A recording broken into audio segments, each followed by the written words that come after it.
Well, they're major activities. You need large ships, you need long lines, you need large diesel-fueled bags to provide some buoyancy. It's not an activity that can be taken out. Almost certainly can't be undertaken by naval ships. You need heavy lift logistics, commercial logistics ships to do this. Is it essential to work out what happened to the submarine? That's really a question for the Indonesian Navy to answer. They may wish, of course, to understand for the purposes of helping the families in their bereavement, understand what might have happened. But at the back of it, you must realise that this is a 40-year-old submarine. It's 9 years out of its last long refit, and the lessons to be learnt may be relevant, but if it were a new build submarine, you'd find that the design type lessons would be much more relevant than they might be today. Well, like with if a plane is found, the wreckage of a plane is found, we know we've got the black box. Is there a submarine equivalent to help us find clues as to what might have caused it?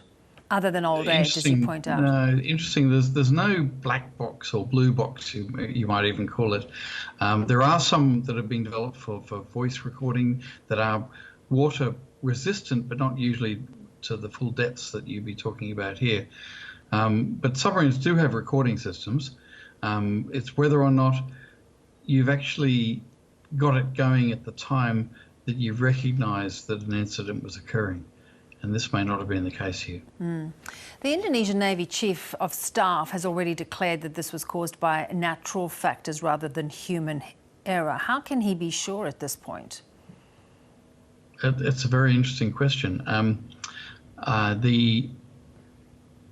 You can probably assume that he's defending his submarine force commander who was on board, who would have been assuring that the crew and the newly appointed commanding officer were, of course, he may have been on board there to verify their capabilities, but I really don't know any of the backgrounds of why that question might be. Yeah. And do you think it's too soon to be making comments like this so early in an investigation like this? Well, I think it actually starts shaping the subsequent investigation. It presupposes some answers that make it rather difficult for the investigating team to be objective. The fact that the Navy commander was on board that vessel or boat, it suggests to you that the Indonesians felt this was a seaworthy vessel. Oh, look, I'm sure that they had every confidence in the submarine. You don't go to sea just because you think that it might dive. You might not dive and might not work properly. You have all your preparations and you expect that everything's going to work.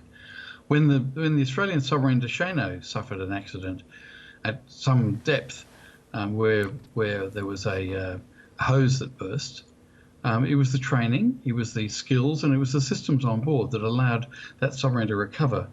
It was a very close run thing, but the fact that the CO the squadron commander was on board was not necessarily a sign of any lack of confidence in the captain, I'm sure. Yeah.